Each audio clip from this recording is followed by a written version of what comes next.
Hello students, how are you? So I hope you all are fine and staying indoors. So let us continue with the chapter 3, the Rangas marriage in a supplementary reader snapshot. So it is third video of this chapter. Let me revise what I have explained in my last two videos. So as we know that the lesson revolves around Ranga, the village accountant's son who had just come back from Bangalore. At the news of his arrival, the villagers they gathered at his home to analyze if he had changed or not, and what is his perception about marriage. And everyone was so excited because during those days not everyone used to get a chance to go to cities for studying. So this was the reason for people's gathering at his house. Further, the narrator expects the readers to be questioning the simplicity of the title Ranga's marriage. He feels readers might be thinking of the fancier title like Ranganatha Vivah, Ranganatha Vijaya, or Girija Kalyana. Okay. So all these things the narrator mentioned. He clarifies that although he had options of keeping such elaborate names, the reason why he chose the basic casual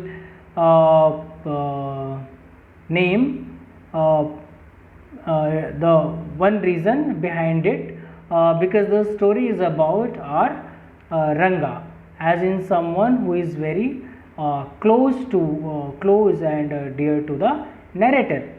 So they live in a village called Hosahali in Mysore. So not many people know of it, and the narrator does not blame them because there is no trace of it in the geography books. Even the Englishmen have no idea about the place, but they are also not to blame because our citizens too are completely ignorant about his village. He refers to the people as a sheep who blindly follow each other and do not use their logic brain to justify or invent things. At last he feels the cartographer is not to be held responsible. As a result, there is no trace of their village in the map. So further he keeps explaining about his village and tells us he also feels apologetic for not getting carried away and deviating from the topic. He then again throws light upon the significance of the village Hosahali, and he says it is just as important as Mysore is to India. Kari, Gadabu to a festival meal, and filling is to Karigodabu. Thus he cannot highlight its importance anymore. So not only him but the doctor named Gunda Bhatta feels the same. The doctor has seen to many places excepting land, but he still loves Hosahali.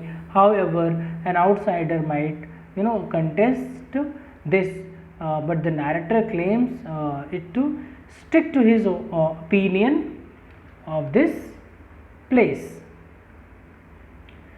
Then the narrator tells the readers about the special mango trees in the village whose mangoes are famous for their special quality. Okay, he once took the fruit at home to make chutney. Everyone suffered from the bad cough after eating it. It was only when he went to see the doctor that he told him about the quality of mangoes of Hosahali. So the narrator asks the reader to take a bite and assures that the sourness of the mango will be felt by them till the top of their head.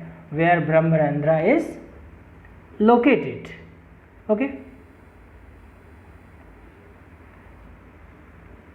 So not only the mangoes, everything in and around that village is remarkable.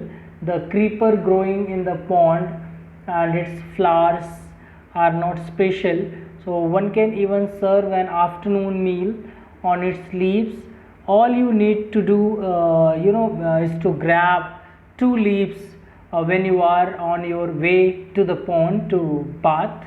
And after speaking highly of his village, the narrator says if anyone wishes to see for himself or herself, one must contact him. He will help them to reach there.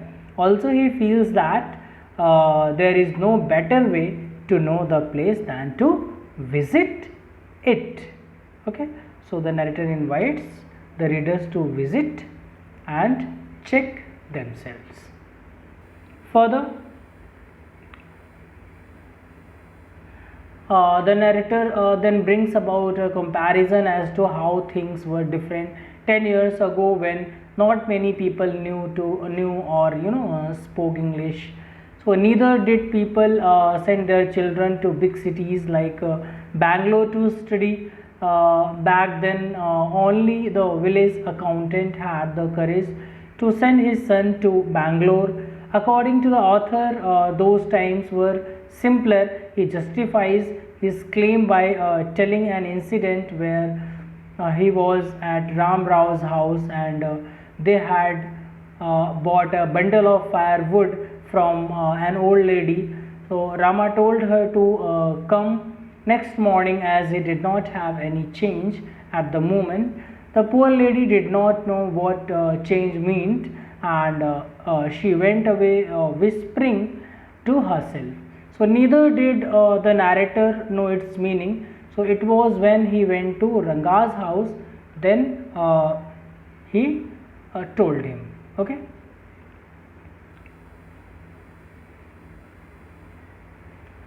So however 10 years ago English was not commonly spoken in this village, and when the villager came to know that Ranga, the accountant's son, was coming home from Bangalore, everyone got excited and rushed to his home to have a glance at him. So fascinated by all crowd, the narrator too went there and asked people as to why they were gathered, because he could not see anything entertaining happening there like a monkey performing. So a boy without brains shouted loud enough for everyone to hear and in a rude way. So the narrator called him immature. All the people were waiting outside Ranga's house because the place would look like the black hole of Calcutta if they all went inside. By seeing this, the narrator means that there were so many people that the house would have fallen short to accommodate them all. So thus Ranga came outside with a smile on his face. Everyone was too amazed to see that Ranga had not changed a bit after he left 6 months ago. An old lady even went to the extent of running her hands through his chest to check for a sacred thread. However, she went away after confirming that he had forgotten about his he had not forgotten about his caste. Okay. So once the villagers realized that Ranga did not change even after moving to the city, they disappeared as fast as a lump of sugar does in a child's mouth. So the narrator waited till the crowd cleared and asked him about his well-being. Ranga noticed him and replied with the full respect in a traditional way. Ranga had not noticed the narrator in the crowd before that moment.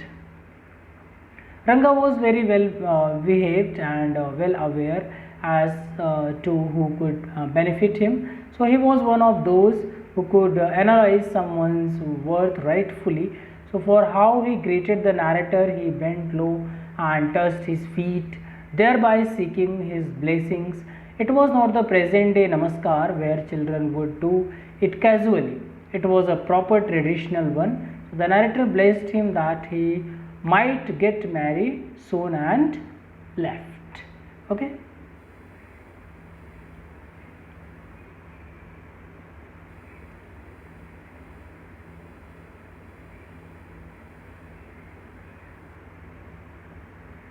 That afternoon, Ranga visited the author with a few oranges, which the narrator thought was quite thoughtful of him. So, thinking of how nice Ranga is, the narrator thought it would be a good deed to have some married to a girl just as nice as him. So they chatted for a while, and then the narrator and Ranga, about their views on getting married. Ranga expresses that he doesn't intend on marrying because he intends to on finding right girl. He cites the example of officer who got married at the age of 30 to a woman aged 25. Now since those are both adults, so they would understand each other's actions and behavior. Whereas suppose the narrators find a girl who is very young, she could misunderstand his words or actions, so because she is not mature enough. So he even mentions the love story of Shakuntala and Dushyant from Mahabharata, and that he would not have fallen in love with Shakuntala if she were too young. So in that case, Kalidas play also would have not existed. So that is why he intends on staying bachelor till he finds a right girl. Okay. So now let me explain the remaining part of this chapter. So now from here, so is there any reason a man should marry a girl he admires? What we have now are arranged marriages. So further the narrator asks him, is there any other reason for not marrying? So he replies that a man should marry a girl whom he admires. So what we have now are arranged marriages. Further he explains that they have the system of arranged marriages, tradition of arranged marriages. So how can one admire a girl with milk stands on one side her face and wetness on the other, or so young that she doesn't even know how to bite her fingers, and one neem fruit, the other a bitter gourd. So further he keeps on explaining. So how can one marry with a mismatched girl? Okay.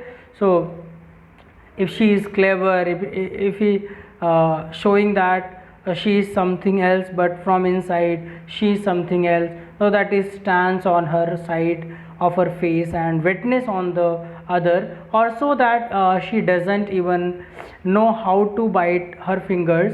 So she tells us how can one marry with a girl who is not perfect for him. Okay. Further he also adds that one a neem fruit, another is bitter gourd. So how can be a good pair, good couple? Okay. So if one is neem fruit, another is bitter gourd. Exactly, Ranga said, laughing. I was distressed that the boy whom I thought would make a good husband had decided to remain a bachelor. So further the narrator said that, so I was distressed. So he was became sad that the boy whom he thought that would be a good husband, whom he wanted to make a good husband, but he had tried to remain a bachelor. After chatting for a little longer, Ranga left. So after chatting a little longer, Ranga left. I made up my mind right then that I would get him married, and the narrator was not going to leave Ranga without getting married. So he made up his mind that he would get Ranga married. Ram Rao's niece, a pretty girl of 11, had come to stay with him. Ram Rao's girl. Here the narrator introduces us to a new character in the story named, she was Ram Rao's niece, a pretty girl of 11, had come to stay with him. She was from a big town, so she knew how to play the veena and the harmonium. So that girl, Ram Rao's niece, she belonged to a big town, so that is why she knew how to play veena and harmonium. She also had a sweet voice. So that girl also had a sweet voice. Both her parents had died and her uncle had brought her home. So both that girl's parents, mother and father, both had died, and Ram Raos had brought the girl to his home. Ranga was just the boy for her, and she the most suitable bride for him. So further the narrator thought that Ranga could be a suitable boy for that girl, and she could be the most suitable bride for him. Since I was a frequent visitor to Ram Rao's place, the girl was quite free with me. Since the narrator used to visit Ram Rao's place frequently, so that is why the girl, she started talking to him, so she was quite free with him. I completely forgot to mention her name, Ratna. So here narrator tells us that he had forgotten to tell the readers the name of the girl, and the name of the girl was Ratna. So here the narrator introduces us to a new character in the story named Ratna. Okay, it was. So the very next morning I went to their house and told Ramarao's wife, I will send some buttermilk for you. Ask Ratna to fetch it. So next morning the narrator went to Ram Rao's house and told Ram Rao's wife that the narrator would send some buttermilk for them, so and ask Ratna to fetch it. So send Ratna to fetch that buttermilk. Ratna came. It was a Friday, so she was wearing a grand sari. So it was, Ratna came to fetch the buttermilk, and it was Friday, so that is why she was wearing a grand sari. It could be a culture tradition. Okay, so I told her to sit in my room and requested her to sing a song. So the narrator told Ratna to sit in his room and requested her to sing a song. I sent for Ranga, and he also called Ranga. So while she was singing the song, Krishnamurti in front of my eyes, Ranga reached the door. So when she was singing this song, Krishnamurti in front of my eyes, so at that point Ranga reached the door. He stepped at the threshold. He did not want the singing to stop.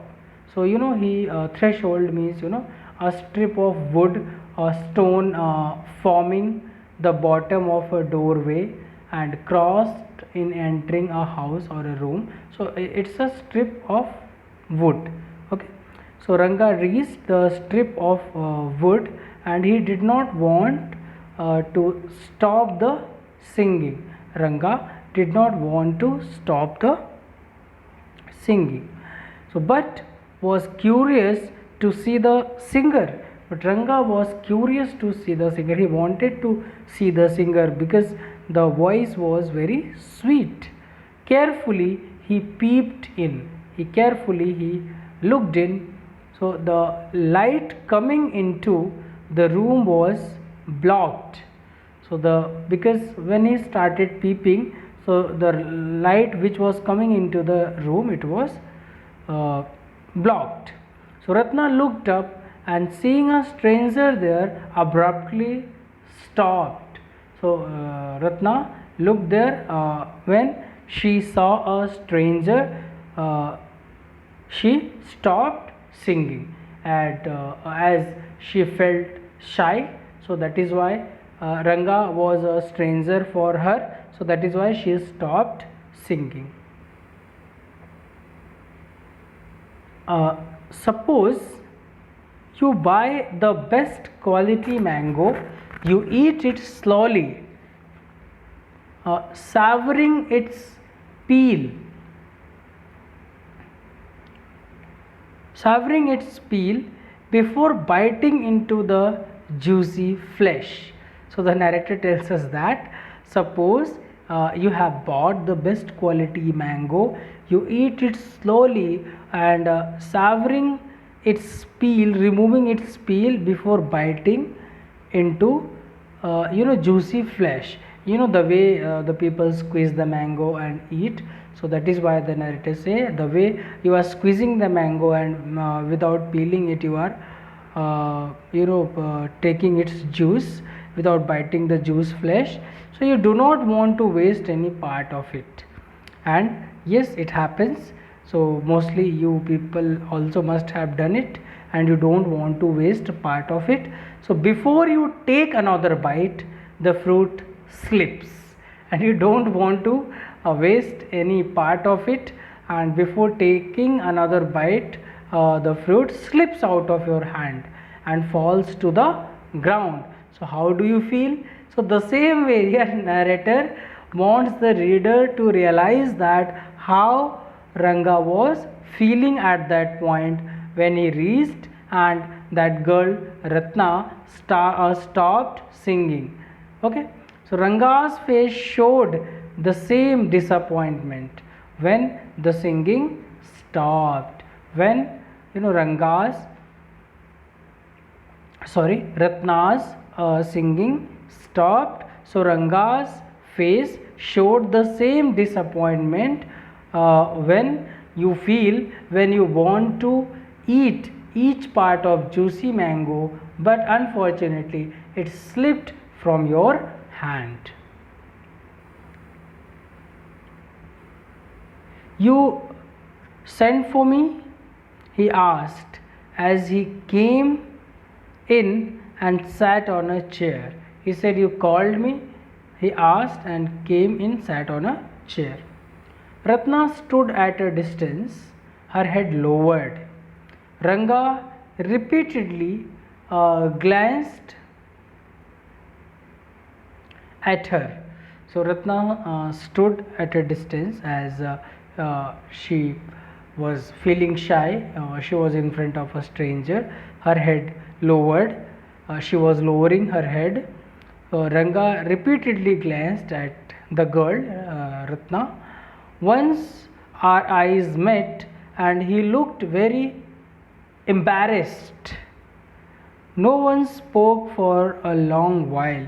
So once our eyes met, so and he looked very embarrassed. So Ranga looked very embarrassed.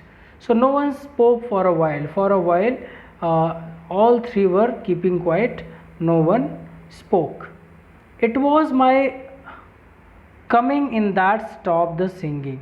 So Ranga said, so because I came here, so that is why it stopped the singing. So let me leave. So I should go now.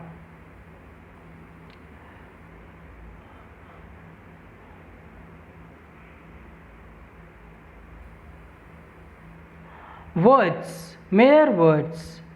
The fellow said he would leave but did not make a move. So it happens sometime. Someone said, let me leave now, I want to go now, but the person does not leave the place. In the same way, it was mere words. Ranga did not leave the place. He did not want to leave the place. Only he asked to leave. Okay. The fellow, he said he would leave, but he did not make a move. How can one expect words to match actions in these days of Kali Yuga? Further narrator said that how can one expect these words to match action? So in this age of Kali Yuga, in these days of Kali Yuga, it does not happen. Mostly people, they don't do what they say. Ratna ran inside, overcome by shyness. So Ratna was feeling shy, so that is why she ran inside. After a while, Ranga asked, "Who is that girl, Swami?" So after a while, Ranga asked the narrator about the girl. Who is that inside? So the lion wanted to know. Lion wanted to know. So the man wanted to know about the girl. The lion wanted to know. So the lion here means, when a lion sees a goat, so he wants to eat it. So that is why he said here, the lion wanted to know. So Ratna wanted to know about the girl. The he goat who had taken shelter in the temple replied, "Does it matter who I am?" So the he goat means, the girl replied that, "Does it matter to know who I am? I am a poor animal who has already eaten 9 lions. I have vowed to eat one more.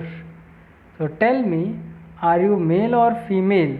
The lion fled the place in fear, it seems. So here the narrator, does not tell us directly what was happening there. Instead, he move around the bush by saying that the lion wanted to know about the he goat, and he goat replied that he already had eaten, who has already eaten 9 lions, and I had vowed to eat one more. So tell me, are you male or female? So he changed this conversation between a lion and he goat. So like the he goat I said. So like he goat here, the narrator, and lion, Ranga. Okay. So what does it matter to either of us who she is? So the narrator said, what does it matter who she is? Or how does it relate to us? How is it related to us? I am already married and you aren't the marrying kind. And he said, I am already married and you don't want to get married. So why are you inquiring about that girl? Who is she? Okay.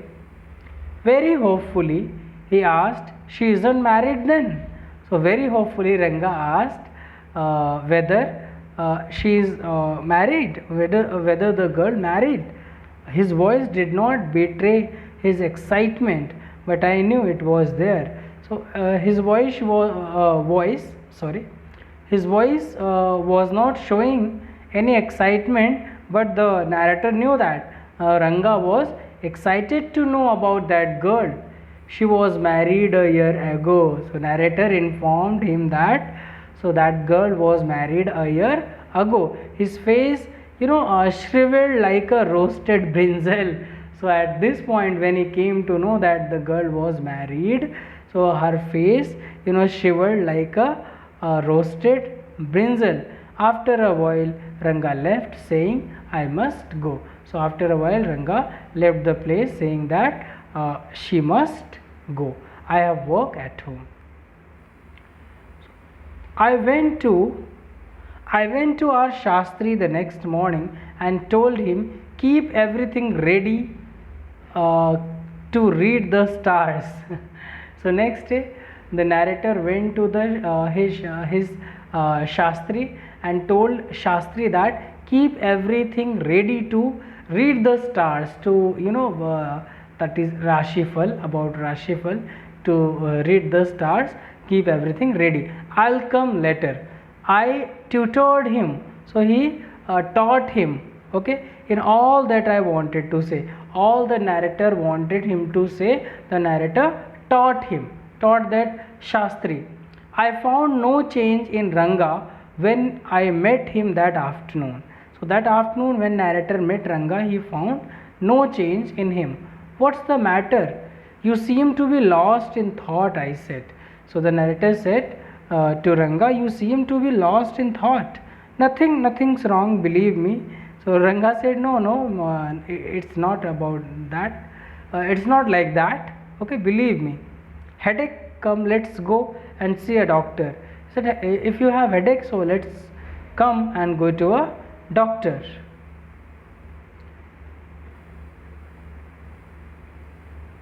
So I have no headache.